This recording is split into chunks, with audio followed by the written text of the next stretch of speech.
Sometimes I feel like I'm loyal to a fault. When I love somebody, I truly love them. Even if they do me wrong, I still try to find forgiveness and understanding.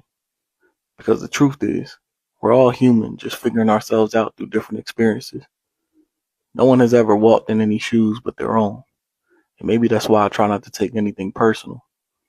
I love that about myself. But at the same time, I know it can be one of my greatest weaknesses. People often try to take advantage of someone like me. Someone who always chooses to see the brighter side of things. Someone who would give his last to the people he loves, even knowing they might not never do the same in return.